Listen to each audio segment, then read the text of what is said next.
में हुआ और जो काफ़ी सुर्खियां बनी। तो आज उसी की कहानी, मतलब रिश्तों के उलझन में उलझी हुई ये एक ऐसी कहानी है जिसके हर पेच में कई खम थे। मतलब खुद पुलिस उलझी हुई थी। और ये वो कहानी है जिसके किरदार को लेकर आप केबीसी खेल सकते हैं। शीना बोरा कौन, पीटर मुखर्जी कौन, इंद्रानी मुखर्जी कौन, संजीव खन्ना कौन, राहुल कौन, मिखाइल कौन, सिद्धार्थ दास कौन, कौन किसकी बीवी, कौन किसकी बेटी, कौन किसकी बहन, कौन किसकी साली, कौन किसकी मंगेतर, कौन किसका बाप। मतलब ऐसा कोई रिश्ता नहीं है जो इस खूनी कहानी के साथ न जुड़ा हो। और इसीलिए खुद मुंबई पुलिस भी बड़ी उलझन में थी। तो मैं आपको ज़्यादा नहीं उलझाऊंगा, कोशिश करूंगा बिल्कुल आम लफ्ज़ों में आपको ये कहानी सुनाऊं और इस कहानी के पीछे का पूरा सच जो है वो बताऊं। शीना बोरा मर्डर केस के बारे में आप सब जानते हैं, आपने सुना देखा। मैं खुद मुंबई में था उस दौरान और मैं 10 दिन तक खार पुलिस स्टेशन के बाहर ही सुबह से शाम तक खड़ा रहता था, क्योंकि सारी जो पूछताछ हो रही थी खार पुलिस स्टेशन में हो रही थी। या तो खार पे होता था या फिर पीटर मुखर्जी के घर पे होता था, जहाँ पे भी पुलिस का आना जाना था।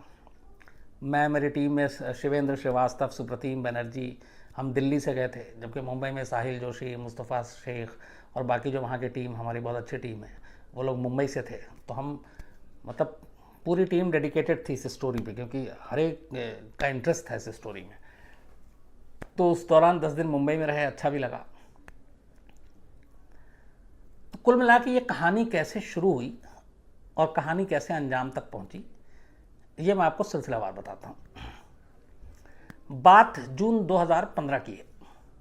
राकेश मारिया मुंबई पुलिस के कमिश्नर हुआ करते थे। एक दिन वो दफ्तर में बैठे हुए थे, तभी उनके पास एक गुमनाम फ़ोन आता है। फ़ोन किसी लड़की ने किया। वो लड़की राकेश मारिया से कहती है कि शीना बोरा नाम की एक लड़की पिछले 3 साल से गायब है, वो अपने घर पे नहीं है, ना अपने किसी रिश्तेदारों से ना किसी के संपर्क में है, और उसका मर्डर हो चुका है। और उसका मर्डर किसी और ने नहीं कराया, बल्कि खुद उसकी माँ इंद्रानी मुखर्जी ने कराया। आप इसकी जांच कीजिए। ये कहकर वो लड़की फ़ोन काट देती है।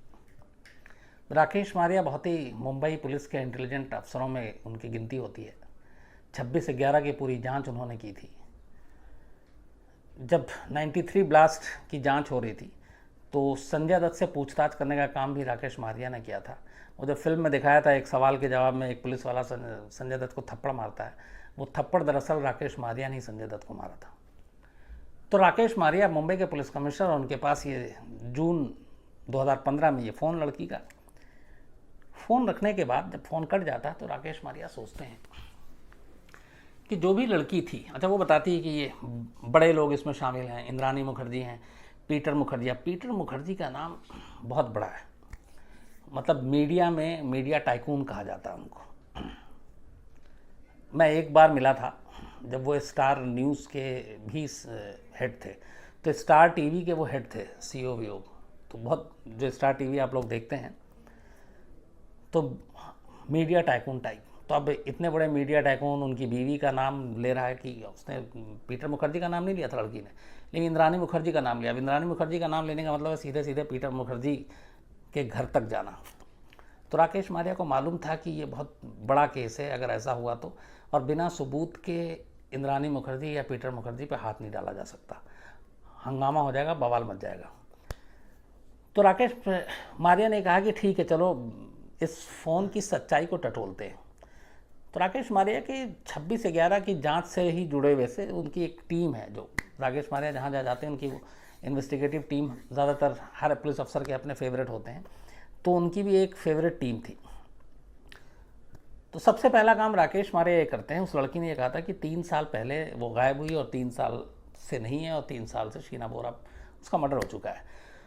तो जो पुलिस स्टेशन जिस एरिया में शीना बोरा का घर आता था, इंद्रानी मुखर्जी का घर आता है, पीटर मुखर्जी का घर आता है, वो मुंबई के खार पुलिस स्टेशन में आता है, ज्यूरिसडिक्शन वो है। तो राकेश मारिया ने सबसे पहले खार पुलिस स्टेशन में चेक कराया कि क्या 3 साल पहले किसी शीना बोरा नाम की लड़की की मिसिंग रिपोर्ट है यहाँ पे। खार पुलिस स्टेशन ने चेक किया, उन्होंने जवाब दिया नहीं, हमारे पास ऐसी कोई रिपोर्ट नहीं और कोई ऐसी मिसिंग कंप्लेंट भी नहीं है।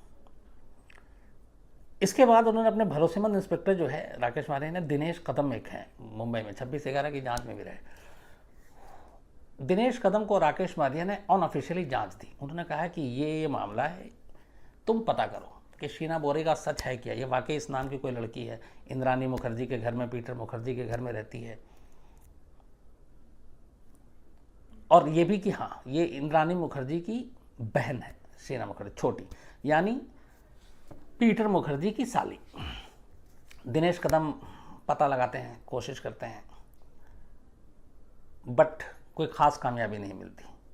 जून का महीना चला जाता है, पूरा महीना, जुलाई आ जाता है, पूछताछ करते रहते हैं, लेकिन अब सवाल ये है कि बिना घर के लोगों से पूछताछ किए हुए सच्चाई सामने नहीं आ सकती थी। और राकेश मारिया का ये कहना था कि इसको चुपचाप इन्वेस्टिगेट करो, पीटर मुखर्जी, इंद्रानी मुखर्जी, इन लोगों को भनक नहीं लगनी चाहिए कि हम शीना बोरा नाम की किसी लड़की की तलाश कर रहे हैं या हमें ये पता है कि ऐसे से वो गायब हुई है।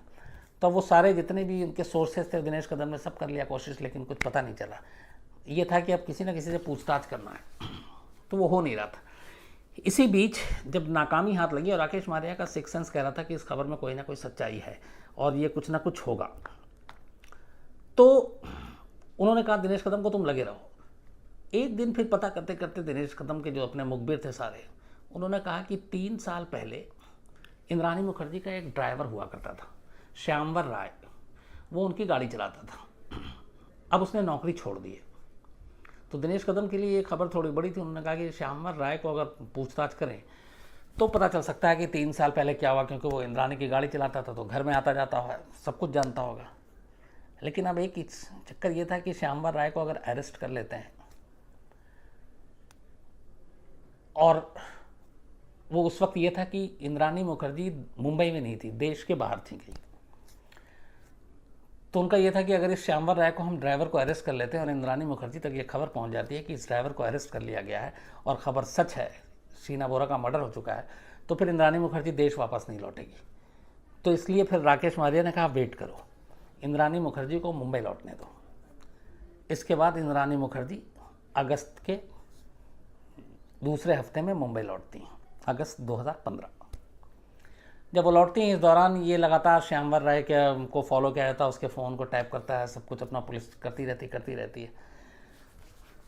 छोटे मोटे उसके कोई क्राइम व्राइम का भी पता चलता है, लेकिन अब ये था कि लास्ट में श्यामवर राय को बिना उठाए हुए सच्चाई तक नहीं पहुंचा जा सकता। तो फिर राकेश मारिया कहते हैं कि ठीक है, श्यामवर राय को उठाओ, उठा के पूछताछ करो। लेकिन अब सवाल ये कि किस बेस पे उठाएं। तो कहा जाता है कि फिर उसको आर्म्स एक्ट के तहत, मतलब उसके पोजीशन से एक कट्टा दिखा दिया गया और उस कट्टे के बिहाफ पे श्यामवर राय को पुलिस उठा लेती है, दिनेश कदम और उनकी टीम।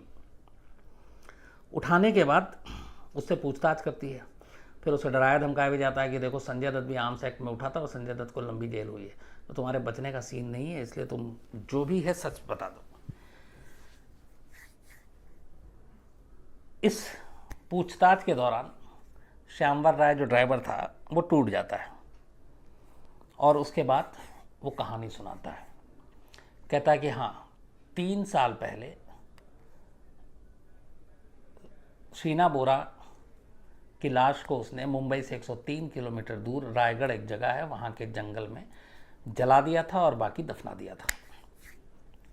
तो अब पुलिस कैसे यकीन करे? उन्होंने कहा कि हो सकता है झूठ बोल रहा है। तो पुलिस की एक टीम फ़ौरन श्यामवर राय को गाड़ी पे बैठाती है, गाड़ी में बैठाकर वो उसको रायपुर के उस जंगल में ले आती है, उस जगह पे ले जाती है और उस जगह पे ले जाके जब खुदाई की जाती है तो अंदर से कंकाल निकलता है। चूँकि 3 साल बीत चुका था, 25 अप्रैल 2012 को, ये 24 अप्रैल 2012 को ये मर्डर हुआ था, उसने जो तारीख बताई।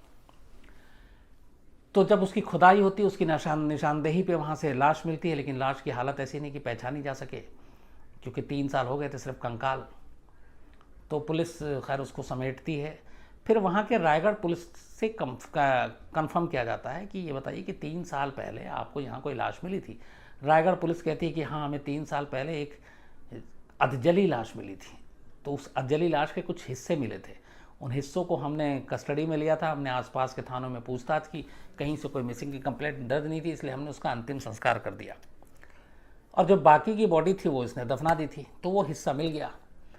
तो अब पुलिस जो है उसको ले आती है। अब ये हो गया कि श्यामला राय ड्राइवर के हिसाब से वो बॉडी भी मिल गई।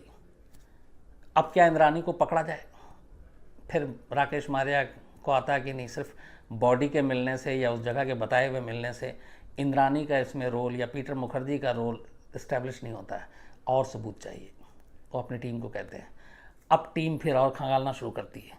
अब टीम क्या करती है कि 24 अप्रैल 2012 का उस दिन, जिस दिन श्यामल राय के हिसाब से इसका मर्डर हुआ था मुंबई में, मर्डर करने के बाद रायगढ़ के जंगल में लाए थे, शीना बोरा के साथ इंद्रानी मुखर्जी भी उस कार में थी, और इंद्रानी मुखर्जी का जो दूसरा पति था संजय खन्ना, वो भी उसमें था। तो अब पुलिस, और उसका चूँकि बयान था कि मुंबई से रायगढ़ 103 किलोमीटर साथ आए थे, तो पुलिस ने 24 अप्रैल 2012 के तीनों के मोबाइल के कॉल डिटेल्स निकाले। जब कॉल डिटेल्स निकाले तो पता चला कि इन तीनों का कॉल, जो फ़ोन का लोकेशन था, वो एक साथ था, शाम से लेकर रात तक।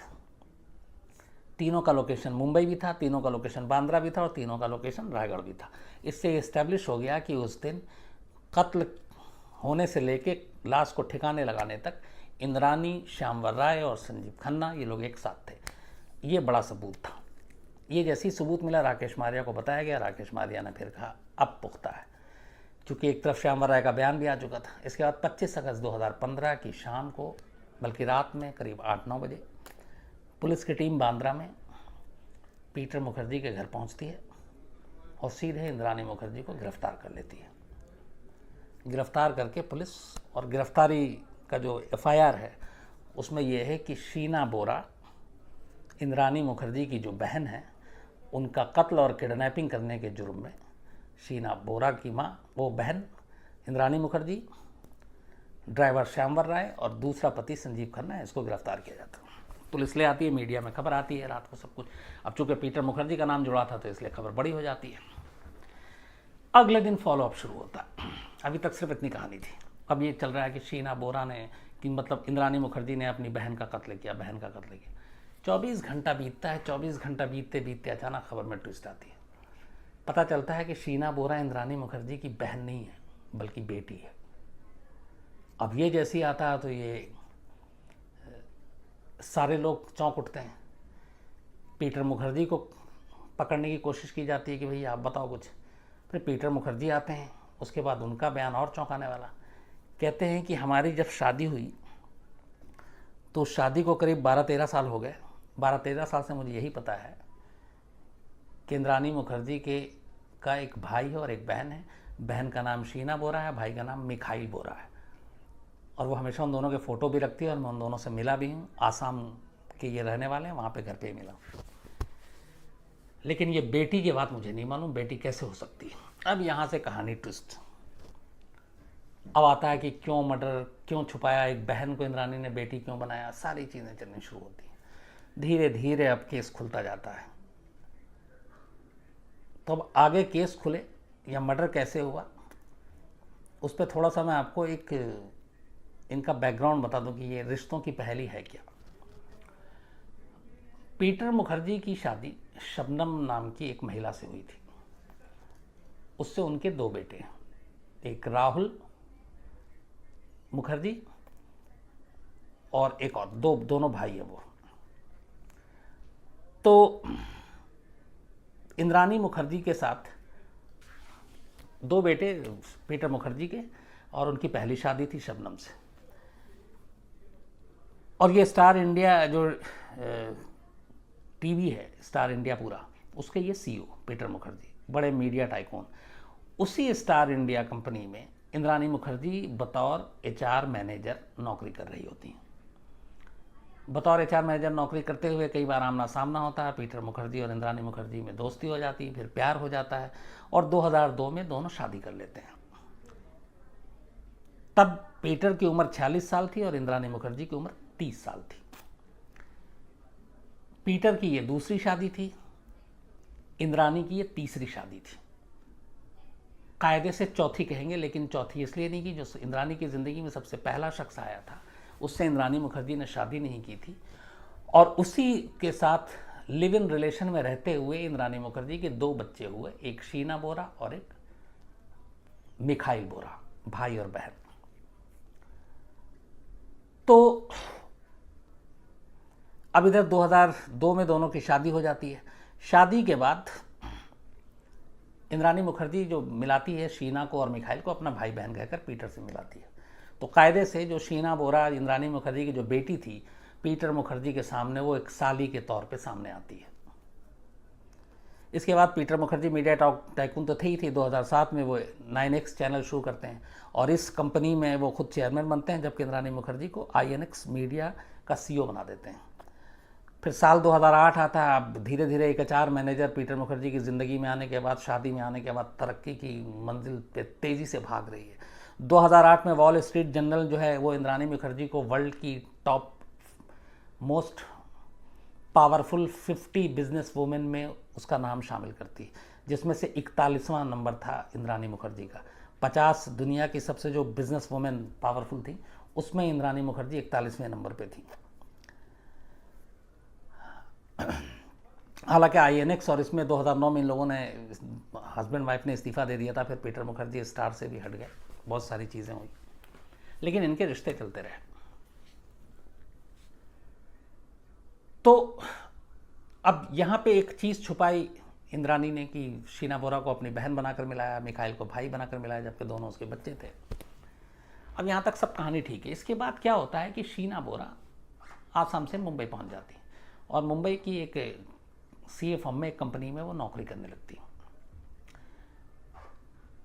इंद्राणी के साथ कई बार रिश्ते ठीक ठाक नहीं होते, लड़ाई झगड़ा भी होता है। जाहिर सी बात है, एक बेटी एक बहन बन के दुनिया के सामने जिसका रिश्ता रखा जा रहा, उसे बुरा भी लग रहा होगा। तो अब जो फैमिली ट्री बनती है वो ऐसे बनती है कि पीटर की जो पहली शादी हुई थी उससे 2 बेटे थे, राहुल मुखर्जी और रॉबिन मुखर्जी, जो दूसरा बेटा है रॉबिन मुखर्जी। जबकि इंद्राणी को जो सबसे पहले जिस शख्स से रिश्ते थे उससे शीना बोरा पैदा हुई और दूसरा मिखाइल पैदा हुआ, लेकिन उससे शादी नहीं हुई थी लीगली, दोनों लिव इन में थे। इसके बाद इंद्राणी पहली बार आधिकारिक तौर पे शादी करती है और वो त्रिपुरा के रहने वाले एक शख्स है उनसे करती है, बट फिर वो शादी टूट जाती है, उससे कोई औलाद नहीं। फिर वो तीसरी शादी करती है कोलकाता में संजीव खन्ना से। तो संजीव खन्ना से एक बेटी होती है इंद्राणी मुखर्जी को, विधि, जिसको पीटर मुखर्जी के साथ शादी करने के बाद विधि को अपने साथ रखती है इंद्राणी, और वो बताती है कि ये उसकी बेटी है और पीटर मुखर्जी ने उसे अडॉप्ट भी कर लिया था। तो कुल मिलाकर इंद्राणी मुखर्जी के 3 बच्चे हुए, शीना बोरा, मिखाइल बोरा और विधि। विधि उसके दूसरे पति से, और जिसके साथ शादी नहीं हुई थी उससे 2 बच्चे।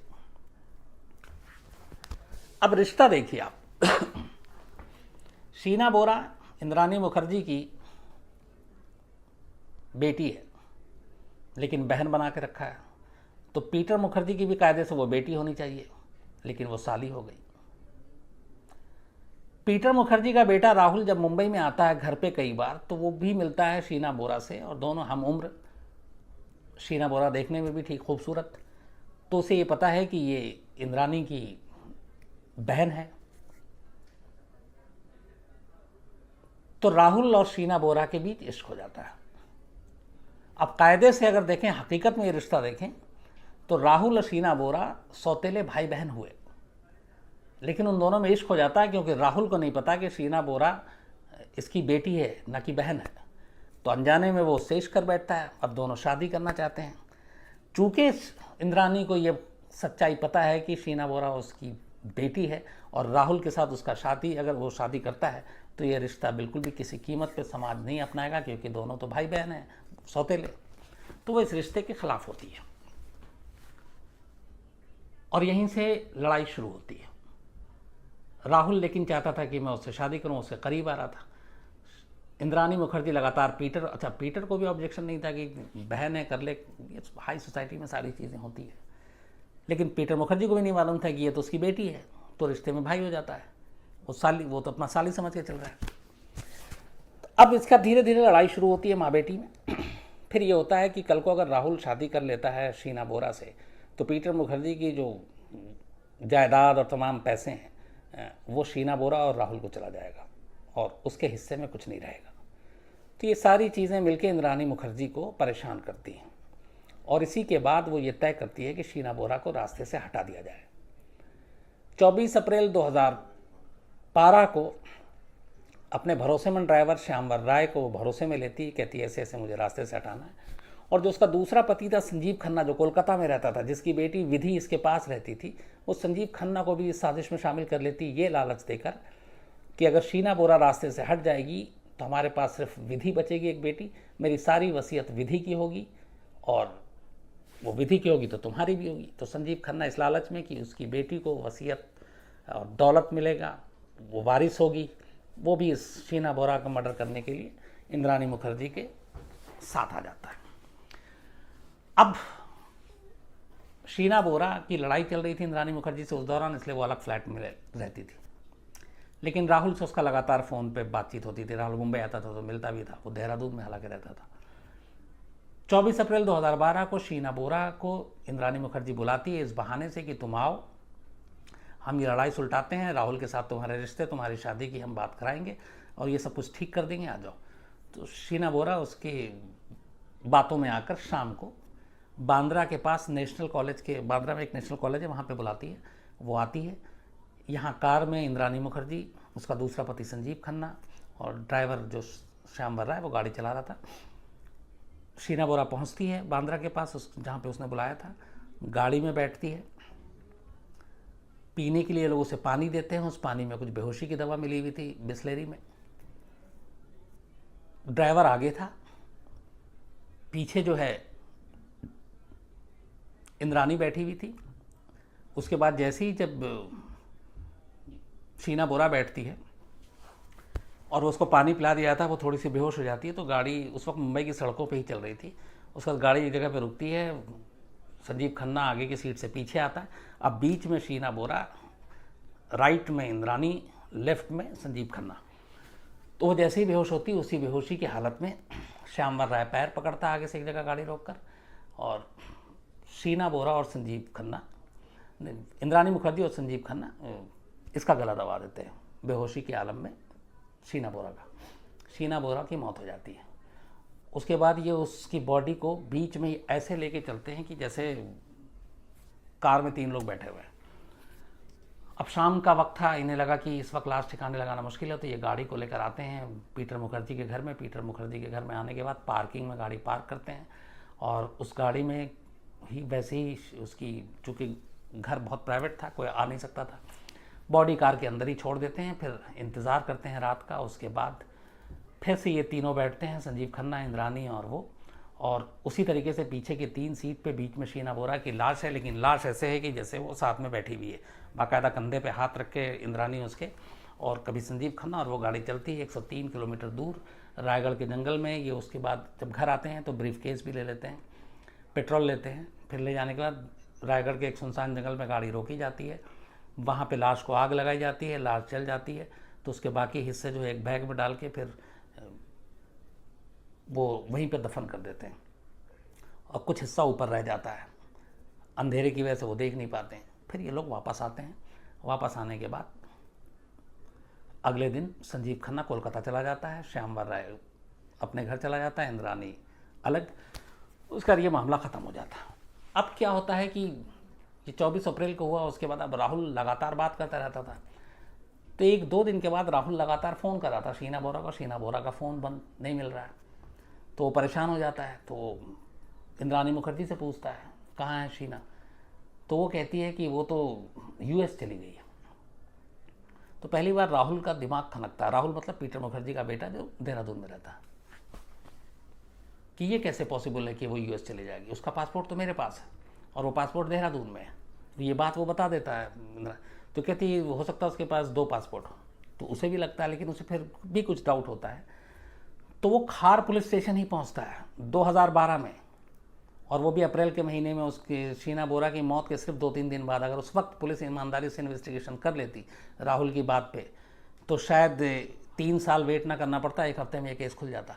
खार पुलिस स्टेशन में जब जाते हैं, खार में रिपोर्ट लिखाती है, तो खार पुलिस स्टेशन वाले कहते हैं कि इधर उधर कहीं हो गया, होगा तो हम पता करके बता देंगे। वो दोबारा जाता है रिपोर्ट लिखाने के लिए फिर खार पुलिस स्टेशन में, तो खार पुलिस स्टेशन वाले फिर फ़ोन करते हैं, इंद्रानी से ही पूछताछ करते हैं, तो इंद्रानी कह देती है कि नहीं वो तो यूएस चली गई है।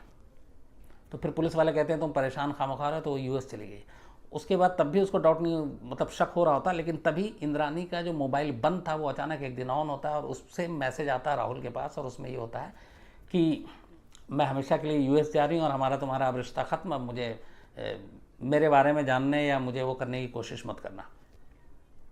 तो जब राहुल ये व्हाट्सअप पढ़ता है या मैसेज पढ़ता है तब उसे पहली बार यकीन होता है कि ठीक है, पर उसे लगता है कि ऐसा क्या हुआ कि वो चली गई। लेकिन फिर उसका मैसेज था। मैसेज के साथ साथ जिस कंपनी में शीना बोरा काम करती थी, उस कंपनी के उसका जो मेल आईडी था, उस मेल आईडी से उसके रिजिग्नेशन का मेल उसकी कंपनी को जाता है कि due to some personal reason I am resigning और मैं जा रही हूँ। तो अब वो मेल भी था। तब ये 2 सबूत ऐसे थे जिससे ये था कि नहीं वो ठीक है, ज़िंदा है और यूएस चली गई है, रिज़ाइन भी कर दिया है। तो फिर राहुल भी खामोश हो जाता है और ये पूरी कहानी सन्नाटे में चली जाती है। 2012 गुजर जाता है, 13 गुजर जाता है, 14 गुजर जाता है। इस दौरान ये पीटर मुखर्जी ये तमाम अपने दुनिया में मगन मस्त। धीरे धीरे राहुल भी शीना को भूल गया। 3 साल गुजर गए। 3 साल के बाद जो मैंने आपसे शुरू में कहा था कि जून के महीने में 2015 में एक गुमनाम फ़ोन आता है मुंबई पुलिस कमिश्नर राकेश मारिया को, जिसमें लड़की कहती है कि शीना बोरा का मर्डर हो गया 3 साल पहले और मर्डर करने वाली उसकी अपनी बहन है, उसे भी रिश्ता बहन का था, आप जांच कीजिए। और राकेश मारिया का माथा ठनकता है। उसके बाद वो केस की तफ्तीश करते हैं और आखिर में ये पूरी कहानी सामने आती है। तो एक बिजनेस टाइकून, उसकी एक बीवी, उसकी अपनी सगी बेटी, जिसे दुनिया के सामने उसने 10 साल तक अपनी बहन बनाकर पेश किया, पीटर मुखर्जी को भी नहीं मालूम, वो उसे साली मानता रहा। पीटर मुखर्जी के बेटे को नहीं मालूम, वो उस रिश्ते के हिसाब से उससे इश्क करने लगा। और ये सारी चीज़ें होती गईं और फिर दौलत, जायदाद, ये सब एक मौत की वजह बनी। अब इसके बाद जब इंद्रानी मुखर्जी की ज़िंदगी में पुलिस ने झांकने की कोशिश की तो वहाँ से भी कहानी आई कि असम की रहने वाली एक बेहद मामूली परिवार की इंद्रानी मुखर्जी पड़ोस में रहने वाले एक शख्स से इश्क हो जाता है। उसके साथ वो 3 साल तक रहती है लिव इन रिलेशन में। उससे 2 बच्चे होते हैं, शीना और मिखाइल। पर वो 3 साल के बाद उन्हें छोड़ देती है, जिसके साथ लिव इन रिलेशन था, शादी नहीं हुई थी, इसलिए कि इंद्रानी मुखर्जी बहुत महत्वाकांक्षी थी। उसे स्टेटस चाहिए था, पैसे चाहिए थे, और उसके पास स्टेटस नहीं था, वो एक मिडिल क्लास आदमी था। तो उसे छोड़कर और अपने दोनों बच्चों को अपने माँ बाप के पास छोड़कर असम में ही इंद्रानी अपनी मंजिल तक पहुंचने के लिए, कामयाबी की ऊंचाई तक जाने के लिए कोलकाता पहुंच जाती है। कोलकाता में वो कुछ नौकरी की तलाश करती है, जहां उसकी मुलाकात संजीव खन्ना से होती है। लेकिन कोलकाता जाने से पहले एक बार फिर उसकी एक सिद्धार्थ दास थे, जिनसे उसके साथ शादी होती है। बट वो शादी भी ज़्यादा दिन नहीं चलती, वो शादी टूट जाती है, उससे कोई बच्चा नहीं था। उसके बाद वो कोलकाता आती है। कोलकाता में संजीव खन्ना टकराता है। संजीव खन्ना के साथ उसकी तीसरी शादी होती है, उससे एक बेटी विधि पैदा होती है। लेकिन फिर संजीव खन्ना के साथ भी नहीं बनती, फिर वो संजीव खन्ना को तलाक देती है। उसके बाद मुंबई पहुंचती है, साल करीब 2000। मुंबई आने के बाद फिर नौकरी की तलाश करती है। स्टार टीवी में उसे HR मैनेजर की नौकरी मिलती है और वहीं उसकी दुनिया में पीटर मुखर्जी कदम रखते हैं। दोनों की मुलाकात होती है, इश्क होता है, शादी होती है, और उसके बाद आखिरी अंजाम कत्ल से होता है। तो पुलिस ये सारी कहानी सुनने के बाद इंद्रानी मुखर्जी, श्यामवर राय, संजीव खन्ना इन तीनों को अरेस्ट कर लेती है। उसके बाद इनकी कस्टडी चलती रहती है। जब पूछताछ होती रहती है तब फिर कुछ चीज़ें ऐसी सामने आती हैं। और जब पूछताछ खार पुलिस स्टेशन में चल रही थी तो हम लोग वहीं थे लगातार। पीटर मुखर्जी हम लोगों के सामने कई बार आए गए, पर तब कुछ नहीं हुआ। बाद में फिर कुछ ऐसे पुख्ता सबूत मिलते हैं जिससे लग रहा था कि पीटर मुखर्जी को गिरफ्तार किया जाएगा, लेकिन मुंबई पुलिस गिरफ्तार नहीं करती। राकेश मारिया कमिश्नर थे, इस केस के शुरू से जुड़े हुए थे, लेकिन उनका कहना था कि कोई सॉलिड प्रूफ नहीं है। फिर बहुत सारी चीज़ इन्वेस्टिगेशन पे उंगलियां उठती हैं, क्योंकि मामला हाई प्रोफाइल था। इसमें फिर मनी लॉन्ड्रिंग और बाकी चीज़ों की भी चीज़ें आ जाती हैं, तो ये केस सीबीआई को ट्रांसफ़र कर दिया जाता। अब सीबीआई जैसे केस को लेती है और उसके बाद इसकी जांच करती है, तो उसे लगता है कि इस पूरे मामले में पीटर मुखर्जी भी शामिल है। पीटर मुखर्जी को पता था कि ये कत्ल हुआ है, पीटर मुखर्जी को पता था कि इसकी साजिश रची गई और पीटर मुखर्जी ने इस चीज़ को छुपाया। इसके बाद सीबीआई पीटर मुखर्जी को गिरफ्तार कर लेती है और उन पे भी वही सारे चार्जेस लगती है जो इंद्रानी मुखर्जी पे थी। तो शीना बोरा मर्डर केस में इंद्रानी मुखर्जी, श्यामवर राय ड्राइवर, दूसरा पति संजीव खन्ना, तीसरे पति पीटर मुखर्जी, ये सारे अरेस्ट। मुकदमा अभी चल रहा है, सेशन कोर्ट का भी फैसला नहीं आया। बीच में कई बार इंद्रानी मुखर्जी के बीमार होने की खबर आई। एक बार ये भी आई कि अंदर उन्होंने ड्रग्स के ओवरडोज ले लिया है। एक दो बार ये भी आया कि उन्होंने इल्ज़ाम लगा कि उन्हें मारने की साजिश रची जा रही है। लेकिन ये सारी चीज़ें अब ये है कि जिस जायदाद, जिस प्रॉपर्टी, जिस राहुल और शीना बोरा के रिश्ते को लेकर साजिश रची गई, उसका हश्र अंजाम ये है कि अब खुद इंद्रानी मुखर्जी जेल में है, पीटर मुखर्जी जेल में है। जो पूरी प्रॉपर्टी और संपत्ति है, अब जाहिर सी बात है पीटर मुखर्जी की जो पहली पत्नी है शबनम और उनके दो बच्चे जो हैं राहुल और दूसरा रॉबिन, अब ये दोनों के पास होगा। तो जायदाद की लालच ने जायदाद से न सिर्फ दूर किया इंद्रानी मुखर्जी को, बल्कि जेल पहुंचा दिया और अपनी ही बेटी का कातिल बना दिया। एक माँ अपनी बेटी की कातिल बन गई और जिन रिश्तों से नफरत थी उन रिश्तों का भी खून हो गया। राहुल और रॉबिन और शबनम जो पीटर मुखर्जी के पहली बीवी और बच्चे हैं, वो अभी भी देहरादून में हैं, थोड़ा सा अलग रहते हैं। बीच बीच में ये लोग तारीख में मुंबई जाते हैं पीटर मुखर्जी से मिलने के लिए। लेकिन अफसोसनाक इस पूरी कहानी का जो अंजाम है वो यही है कि एक झूठ के बुनियाद पे शुरू की गई कहानी, एक झूठ के बुनियाद पे शुरू हुआ रिश्ता कैसे एक खूनी अंजाम तक पहुंचा, ये उसकी जीती जागती मिसाल है। और इसीलिए कहते हैं कि झूठ के बुनियाद पे कभी कोई रिश्ता कायम नहीं करना चाहिए। अगर इंद्रानी मुखर्जी ने पीटर मुखर्जी से शादी करते वक्त शीना बोरा को अपनी बेटी के तौर पे मिलाया होता, अपने पूरे जो पीटर मुखर्जी का ख़ानदान उससे मिलाया होता, तो शायद ना शीना बोरा